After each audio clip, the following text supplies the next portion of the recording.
This is the Wait For It podcast. Hey everyone, welcome back to the Wait For It podcast. I'm your co-host, Phil Barrera, aka Phil the Filipino. And I'm your other co-host, Mr. Eric Almighty, and for this edition of International Feature, the movie that we're covering today opens up with a statement, and I shall read it, actually. When the planes hit the Twin Towers, as far as I know, none of the phone calls from the people on board were messages of hate or revenge. They were all messages of love. If you look for it, I've got a sneaky feeling you'll find that love actually is all around.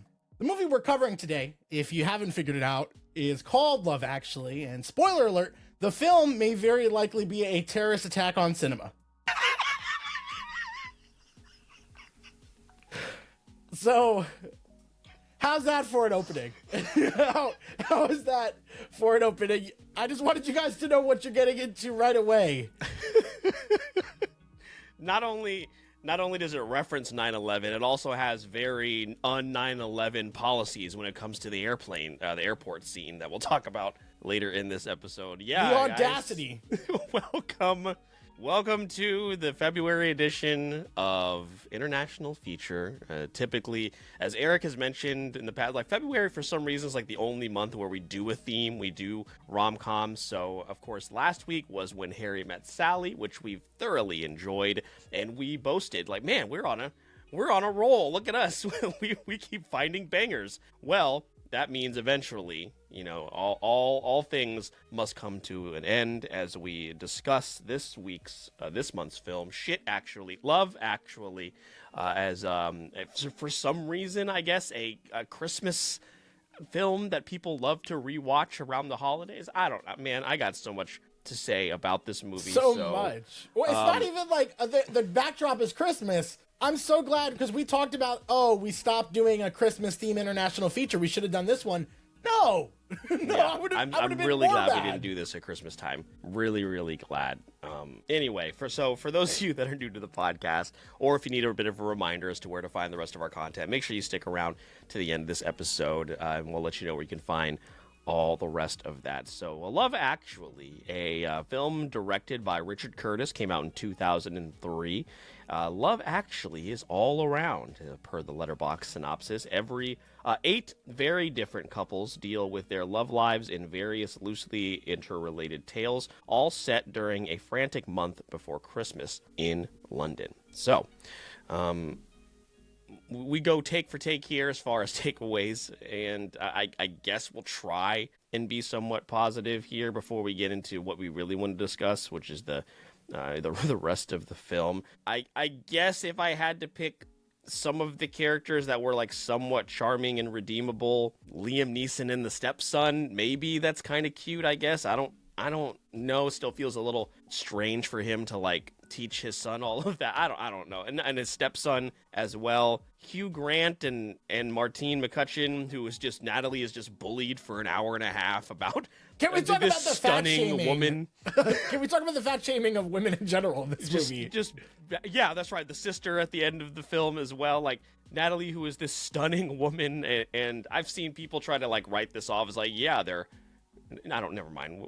I guess maybe Hugh Grant again, the Prime Minister, and Natalie, kind of cute, but everything else, I don't know. We'll talk about a lot of it. But I guess, Eric, if I had to pick a couple of these stories that are interwoven but not interwoven, I guess we'll go with definitely not Alan Rickman. Liam Neeson and Hugh Grant. We'll start there, I guess. I don't know. Do whatever you want with that. You really struggled to get through that. It was really hard to watch you there. Colin Firth. Any love for Colin Firth there? I guess that was kind of, yeah. I mean, he got screwed over pretty right in the beginning. So right in the beginning, yeah. That was fine. So I'll add for my first point. I'm not going to call out really specific performances because I don't think anyone's like. Well, first off, no one's acting their ass off in this movie, despite the fucking ridiculous cast here.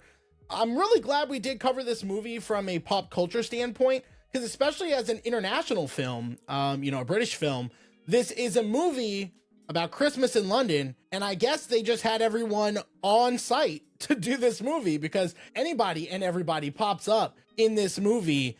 And there's no standout performances. I think what I did like was some of the matchups in characters. I think some of them played off of each other very well. What I will kind of do as my first takeaway is the ensemble cast. I could understand this movie kind of starting the madness of what would become ensemble cast movies. I know this had early heavy influence on that genre of film. And of course, what did we do in America? We took something that wasn't that great and we made it worse, right? That's what we did. That's what we do. So I could at least understand from a pop culture standpoint, and that's my first takeaway, is the ensemble cast idea in theory should work. And I could kind of see the gears turning on what this was maybe supposed to be. But I don't really know in execution how well that was. If we're gonna focus on characters, Phil, I did like Colin Firth's path as far as his relationship.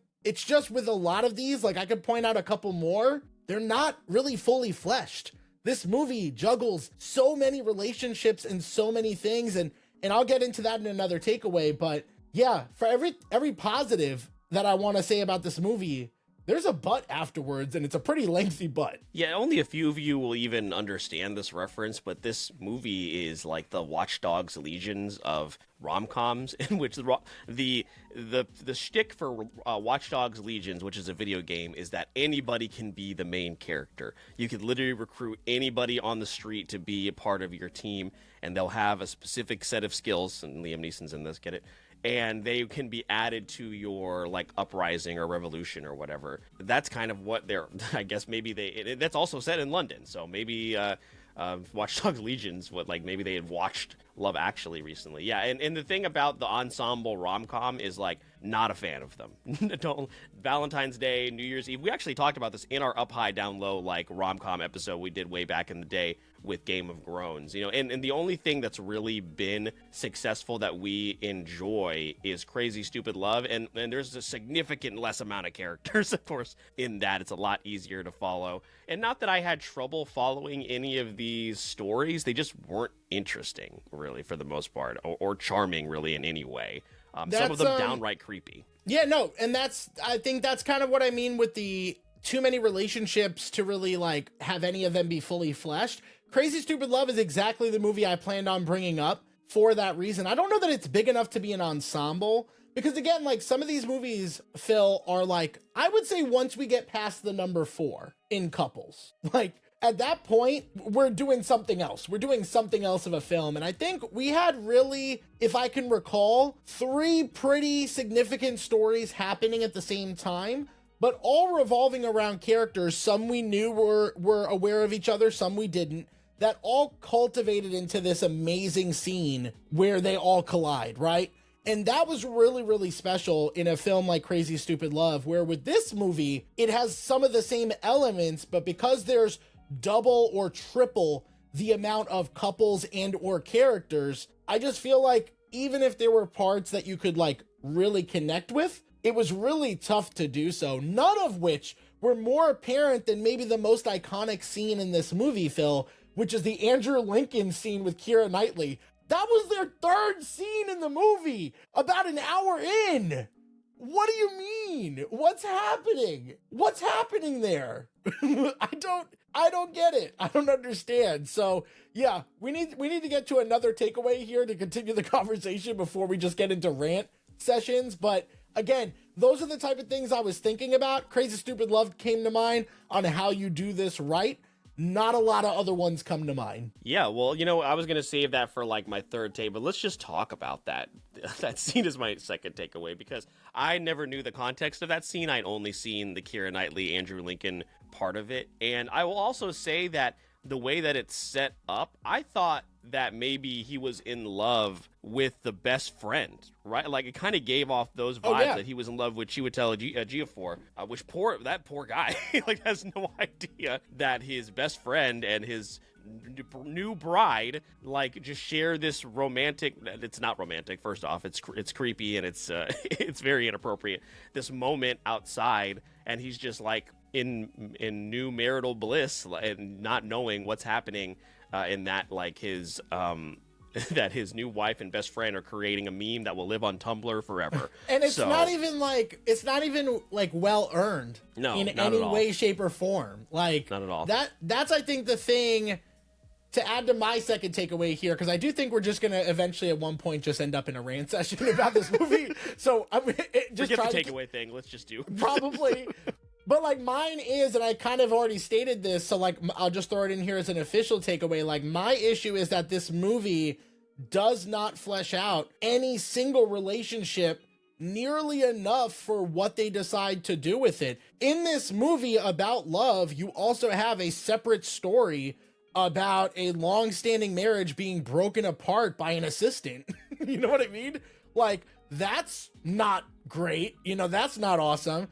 Billy Bob Thornton coming in here just kissing whoever the fuck he wants. Oh my God, I forgot about that. just being Billy Bob Thornton, man, fucking everything up. It just there's so much going on in this movie, and there's just too much to balance at one single time for any of these moments, no matter how iconic people have maybe made it out to be, to really feel not only earned, but worth the wait to get to. Like, those big payoff moments are not really payoffs. There's just another thing that happens in a movie that's 2 hours long. And we could probably argue that's a minimum of 30 minutes too long, but they had to make it this long to cover the amount of stories they were juggling at one time, and they barely, made it across the finish line with that. Right. So if you were to make a commentary on infidelity in marriages, if you want to make a commentary on like the rock star whose name I can't even remember, don't care to remember, like his actual quote unquote love of his life is his manager, his best friend who's been there with him since day one. If you want to make a commentary on the best friend having feelings for there's stuff there to explore. But like you said, like I didn't even put together that the scene with the cue cards is the third time we see them together in the whole movie.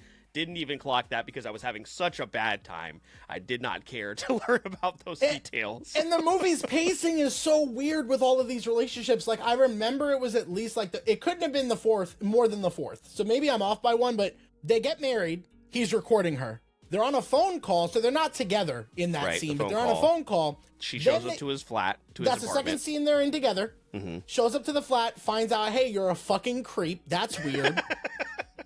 And the next thing he does after attending the party for some reason, again, he shows up randomly, but then he goes over there and does the scene. Like, it just doesn't flow well. And that's just one singular example of one of the fucking 20,000 relationships going on here that don't make sense. Phil, you know what doesn't make sense? And I'm just going to make it my third takeaway because, again, we're just trying to get past this to continue ranting about the movie.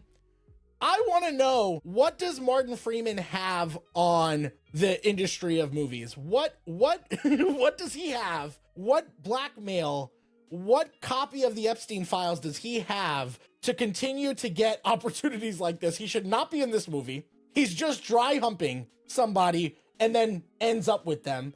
I'm assuming between this and the movie where he makes out with Jenna Ortega are like 2 out of 3 of like the things that he has to sign off on in his career. So I don't know what the third one is, but I'm worried about what that is. Love Actually, that movie with Jenna Ortega where he's 50 and she's 20 or something. She's like a teenager. What is the third thing that is owed to Martin Freeman? Can we get it over with? It's weird. Yeah, man, that whole the whole side plot with the 2 extras, the one, and again, and this is another thing, if you want to explore the difficulty, like Laura Linney's character, of a character who has to take care of a disabled family member and has to put their love life on hold, that's a thing. That is something to explore, but it's just so like glossed over. And then again, they have the one more moment in the office, at the office party, where it's just like, Merry Christmas, and then she just gets sad again, and then she's with her brother and all that. Again, there are like they wanted to explore these dynamics that are interesting, but they're like, let's give them like 15-20 minutes each tops. Like we didn't at the end of the movie, like Alan Rickman and his wife, they're still together. I'm doing fine. Did they all go out to New York City? And is that where that plane is coming from? Did they all return from New York? I don't know, man. I don't know. It's so fucking weird the way that Shannon Elizabeth. The way the movie's shot, and then there's just random like this movie feels like it was made for Americans, because then they also have the scene with the British guy coming and having a foursome with oh my gosh, what's her name? All of your classic like girl next door characters. It's literally the girl from Girl Next Door. Yes. What is her name? Oh my gosh. Don't know, don't care. Yeah. because I'm not at that point. It was like, who is this movie catered to? I don't know the answer to Alicia that. Cuthbert, who is There we go. a fine actress in her own right, but yeah, it's just strange. Yeah, but it was like a bunch of people just showing up for the sake of showing up. It just, again, it was like, this is like the Avengers Endgame of rom-coms, but there was no build-up. It's going to be the Avengers Doomsday of rom-coms Oof. if we're looking ahead. We'll see how we feel a year from now about that statement. Yeah, we'll see how that ages. We'll be like, that was Love Actually. We walk out of Doomsday. But man, yeah, no, I mean, like, again, there were just like so many weird side plots to this movie that were like, just, why not just focus on a few characters? I personally think if you were going to focus on maybe 3 to 4 of the relationships here, I probably would say Emma Thompson and Alan Rickman. I'd probably say Hugh Grant, and then the actress that plays Natalie, Colin Firth, and the Portuguese girl that he's fallen in love with. And then, yeah, I mean, the 3-way love triangle with all 3 of those crazy people in the wedding, Keira Knightley and all of them. So that's probably where I would have gone with it. I mean, I don't know how you pronounce his last name, Bill Nye, the guy that was playing the rock star. He's very well known, but I don't know why I can't pronounce it. Yeah. What the fuck was he doing in this? You know what I mean? He was at least having the most fun. Like I said, like there is a thing to explore there. It's like, man, I was surrounded by all these people and all these women, but like you're the person I want to spend time with. That's kind of sweet, but like wasn't earned. Wasn't like we didn't follow like we didn't feel good about like how getting there, or not necessarily feel good, but like it wasn't interesting how they built that up. And again, him just trying to, why is there this contest to be the #1 song of Christmas? I don't know what's happening there. I mean, for those of you that are younger, there was a time where being #1 in the radio chart meant a lot of stuff, and I guess maybe that's what's happening here. So I don't know, man. I cannot I guess it is Bill Nye. I just wasn't okay. I wasn't thinking it was Bill Nye because Bill Nye the Science Guy, but yeah, Speaking I should of know other better. personalities, Mr. Bean is in this. Rowan Atkinson is in this as well. So, he's there to do a funny little bit in the mall, probably in the mall and the airport. And the airport. So maybe like helping with the crime. Yeah, helping a child commit a terrorist act. I think somewhere in here we covered your third thought, so we're just going to keep talking about the movie. Let's talk about the opening, talking about 9/11, and then showing a child beating airport security. The wrong movie. No, beating airport security to go tell this girl that he loves her. She comes back through. Do you know what it's like getting through airport security? Also, all the mall shopping area to your fucking flight, and that girl came all the way back to the boarding area? What? There were also multiple security checkpoints he went through. So how far did he go? He went through the first tunnel, went down into like another terminal, was running through another group of people, jumped over another guy that was waiting to go through a metal detector, and then ran down another hallway to like where they were actually about to board the plane. So like, what the fuck is the layout of this airport? And he had a bit of time. He had a bit of time to like kind of stalk out. And he turned around. And when they get to him, they don't even though he is a kid, they don't automatically tackle him. They're like, well, let's see what he has to say and walk over. And he's like, right, I gotta go. But and then they just bring him back like, here, kid, go back to your dad. He doesn't face any. Pretty sure that's a federal offense, right? Listen, and I don't know the rules in London, but I would assume in 2003, this had to have been filmed in 2000. They had to have shot it in 2000 before 9/11. Maybe that's why they brought up 9/11, because they're like, we got to get ahead of this airplane scene. Because why though? I don't know. But like, and here's the thing: with any rom-com, there is a suspension of disbelief. There has to be, because stuff like this doesn't really happen. That's why it's fantasy. That's why it's in a movie. But like the things that happen in this, man, I don't get it, man. I refuse to believe that people really watch this and genuinely enjoy it. I know there are some people that watch it because it's not very good, like around the holidays. I cannot imagine sitting around the TV with my family and watching this during the holidays. It is absolutely absurd. Yeah, I'll throw out one of the. We'll sprinkle in some Letterboxd reviews, but this one was one of my favorites. The second worst thing to happen in 2003 behind the Iraq War. This thing was an equal level of disaster as to what happened. And again, maybe some of you weren't alive during that time, but. Well, I mean, again, like, I didn't have the exact wording for the opening, but I knew specifically I was going to link what they said to the movie being a terrorist attack on cinema. Like, when it was just like bleeding on the screen, Love Actually is all around. I was like, terrorist attack on cinema. I was like, already, and that was the start of the movie. Man. And I was giving it a shot. I was like, okay, not a great start. Not a great start, but I'm locked in, man. I'm locked in. So Phil, I'm gonna assume before we get into scores and kind of continue to talk about the film, I'm assuming you're not gonna watch Red Nose Day, actually, which is a 15-minute short film that came out in 2017 that cannot be found anywhere. I tried to look for it. I could not find it. 14 years after the events of the first film, a series of encounters between people in Britain reminds us that in these different times, love actually exists. Same director. Red Nose. Was this in relation to when they were doing, remember when what was the name of that AIDS organization with the red nose? Is that what this is? Potentially, it came out in 2017. So this was, I believe, after Alan Rickman passed. Emma Thompson was not involved in this. There was a majority. The fundraising event for Red Nose Day. Yep. Yeah. So I cannot find this anywhere, but that would be interesting. 15 minutes. I mean, I would check it out just to have the context, but it'd be nice to. Absolutely absurd. It'd be nice to know there's Keira Knightley just acting like nothing's Keira wrong. Knightley was 18 when this movie came out. Makes sense. Makes sense. Also, she is doing hardcore Keira Knightley smile in this throughout the whole movie. Oh, for sure, she is. It's bad. She is cheesing, dude. She's cheesing. It is a choice that she would carry on with her into the Pirates of the Caribbean. So, dude, I don't know, man. There is a half-star review that it's a little bit lengthy. I'm gonna read in a moment. I'll pick bits and pieces that I enjoyed.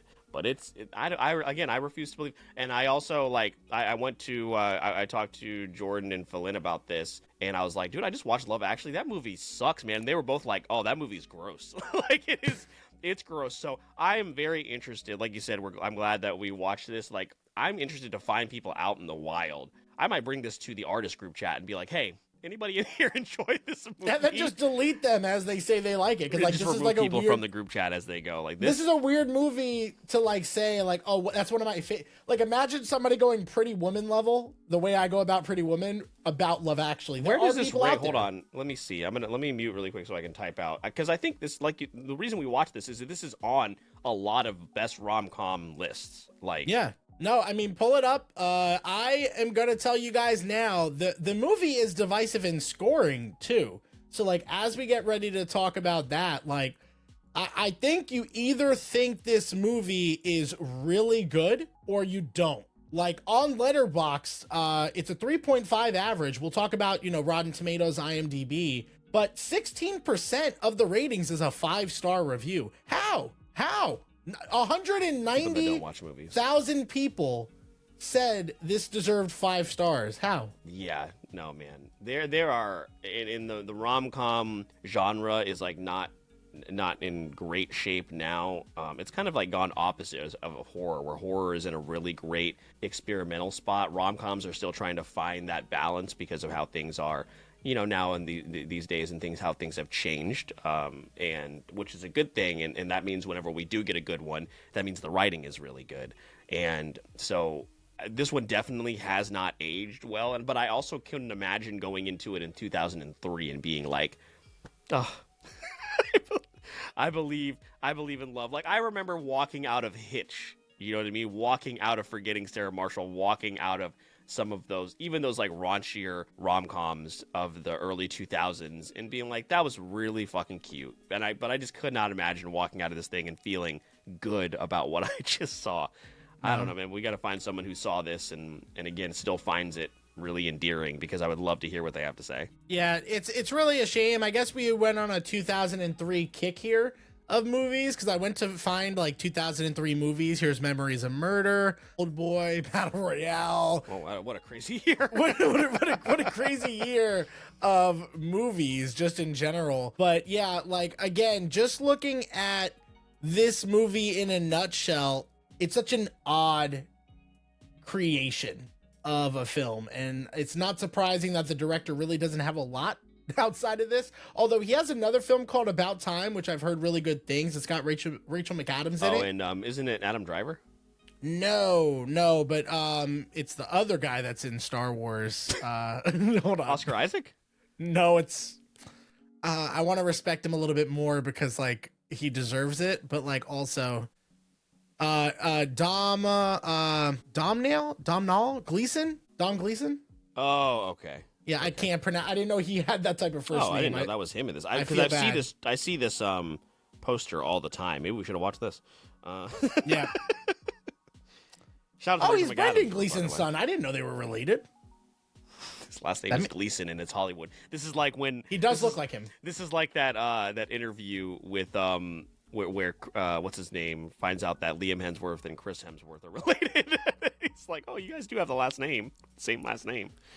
Yeah, but listen, before we get any more off the path, why don't we get to score territory, and then we can really just kind of like, as this movie, just do whatever the fuck we want to do with the rest of the time.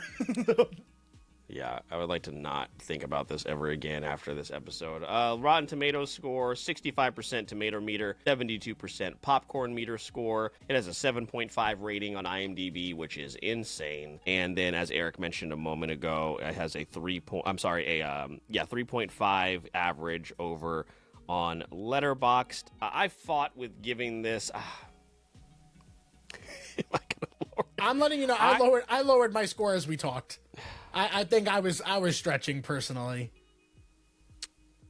Like I just struggle to find anything that I enjoyed about this to warrant even the score that I have right now. So I feel like I should lower it. Yeah, we were already off a little bit. So like I feel confident with my score. I could understand you feeling your score going a little bit too low. Based off your rankings, I do think you have some flexibility here, but it really is your call. If you want, I'll go first, Phil, because okay. I feel solid. I walked away from this movie giving it a 2.5 because I was like, oh, I think, I could, and I said it kind of at the top of the episode, like I could understand where it gets some of its like iconic nature in pop culture and why it's memed and why it's talked about.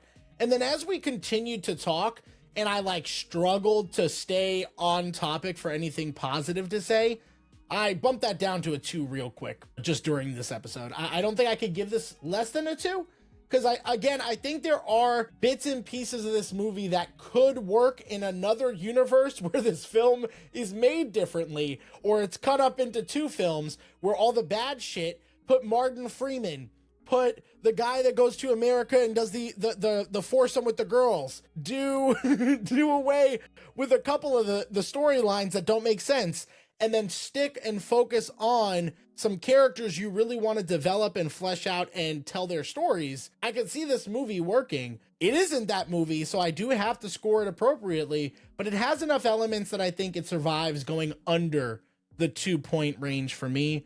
And 2 stars. Gotta do that out of 5. It's also, just gonna get this out of the way, my second to last ranked film in the International Film Series, only above, or third, sorry, it is the third lowest movie, only above films like Amelia Perez and Hero. And to be honest, I'm going to put it under Hero. Yeah, I enjoyed Hero more. So, nope, I changed my mind. Second to last. At least Hero. Maybe if they had put like some cool fight choreography in Love Actually, maybe. That could have saved it. Yeah, second to last film in my International Series. Yeah. The only film that beats it is a 1-star Amelia Perez. And the 1 even feels, I feel like we should drop the Amelia Perez to even lower to be, and we would be in the majority for from Amelia Perez if we dropped it to a half star. So you know what? Why not? Yeah, I'm gonna go ahead and give it a 1.5. I think maybe as a film it's a 2, but because I hated it so much, I'm gonna give it that. It's the opposite of like the vibes thing that I do for other movies. I'm gonna deduct the half star here as well and give it a 1.5 because what the hell was that, man? I cannot believe. And I think if this were in the context of like if this were just another rom-com out in the space, but because again it is so highly touted by so many people, like there is a very respected film critic that I follow that gave this a 4, and he says, like, I love how there isn't one main character and it's all just a bunch of side characters with their own journeys of love and how it's found in mysterious ways and the scary parts of love. Very cool movie. It's not, Cameron. I'll just put it out there. Like, and I respect the shit out of your opinion, but it's not. I do feel warranted whenever Aman Vellani also rates something similarly. She also gave this a 2. So our queen, Captain Marvel, has spoken, or Miss Marvel, sorry. She agrees that it also is not very good. So yeah, man. Again, let me read bits and pieces of some of these reviews that I watched. Here's the one about Andrew Lincoln. All the time I thought that Andrew Lincoln and Keira Knightley end up together from always seeing that, to me, you are a perfect gift. But her husband is literally in the house while they're standing outside and he's professing her love. Leave Chiwetel and his child bride alone, Andrew. Like, what, man? Oh, it's a bad look, man. It's a bad look. And as you're going through that, like, I gotta be honest with you, I'm reading the 5-star reviews, and I don't think these are real people. Like, I'm reading some of these, and they're not. There's like no real like notable comment. Like, it's funny on the bad rating side. I don't see any of these that make me want to read these because like they're not. I don't think these are real people. A lot of people are focusing that the necklace wasn't even that pretty. I don't know what that has to do with anything and why you'd still give it a 5-star. Yeah. Did he come back and buy the necklace? Like, what did they bang or not?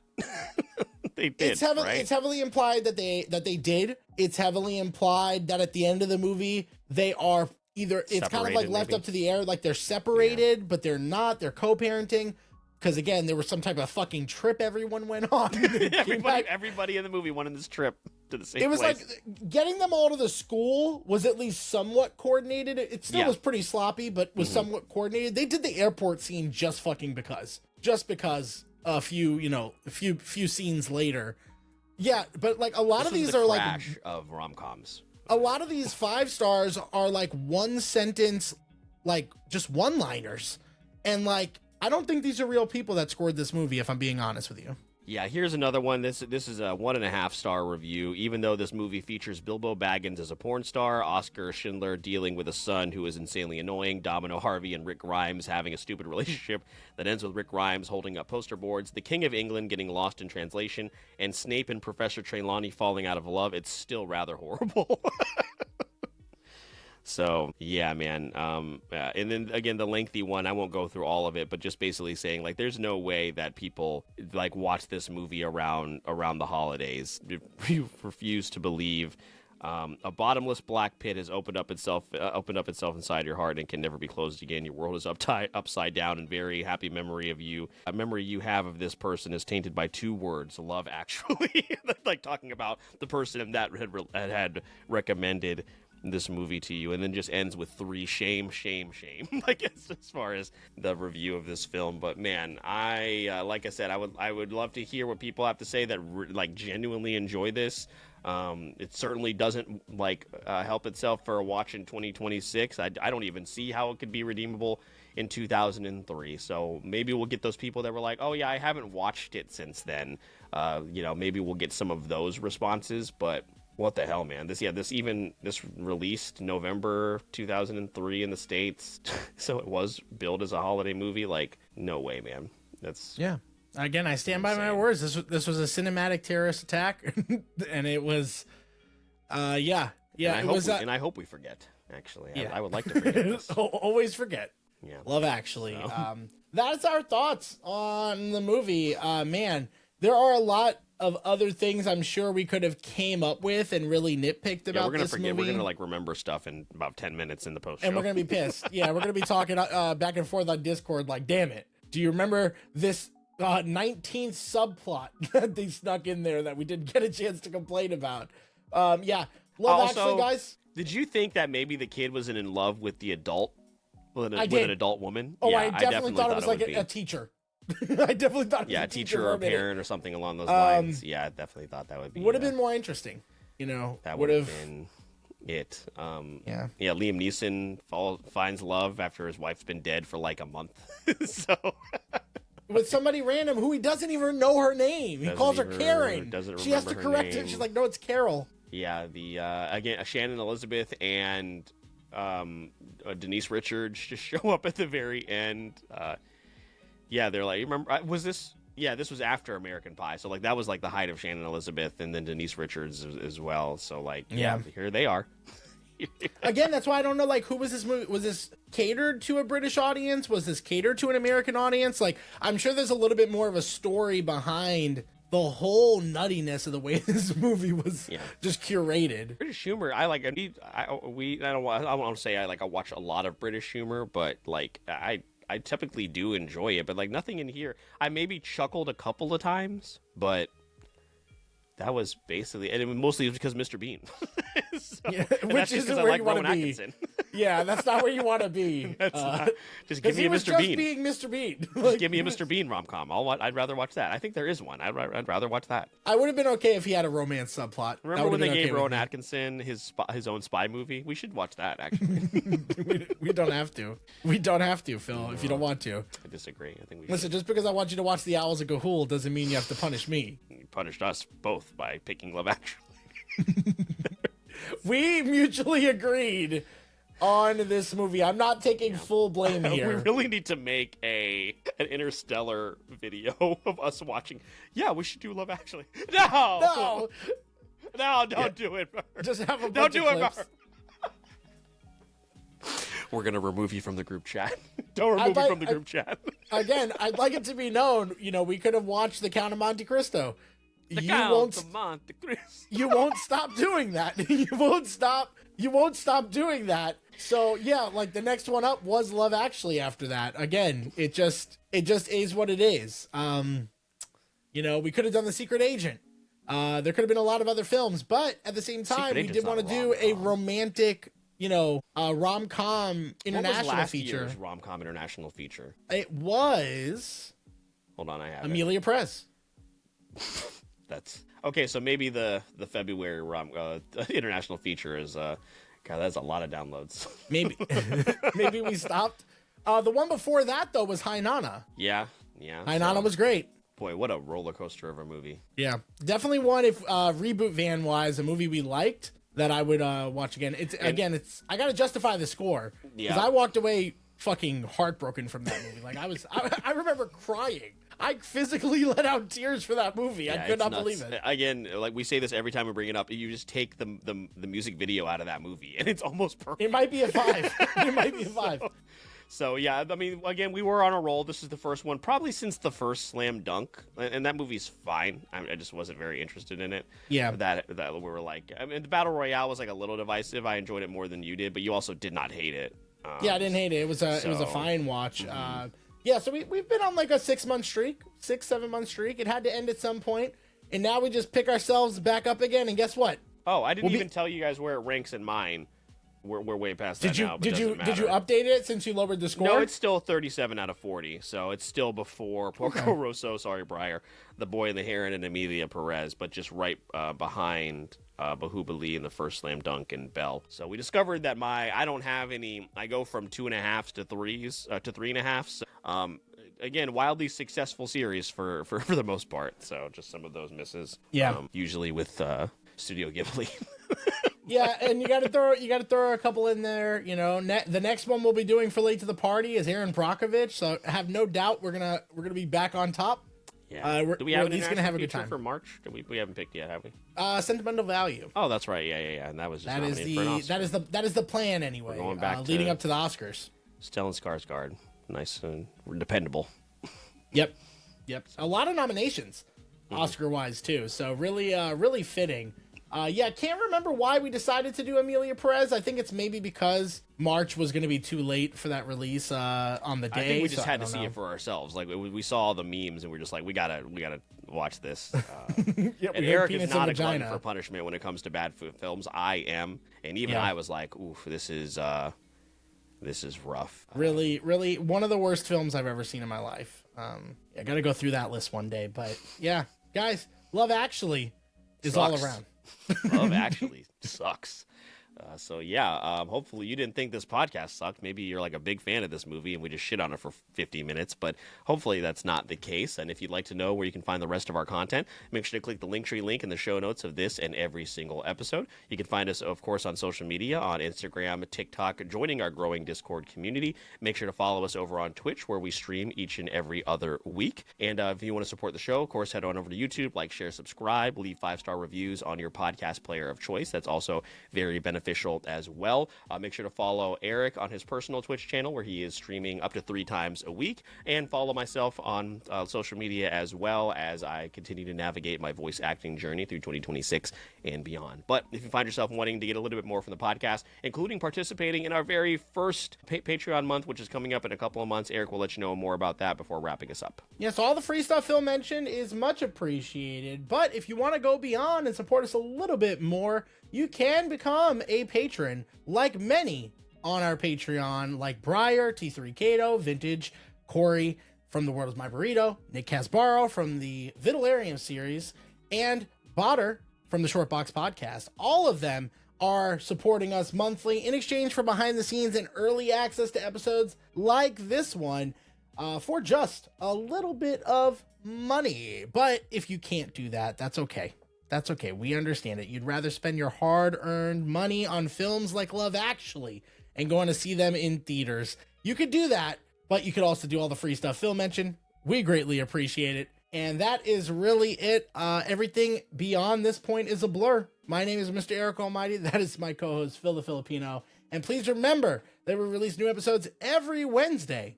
And all you have to do is wait for it.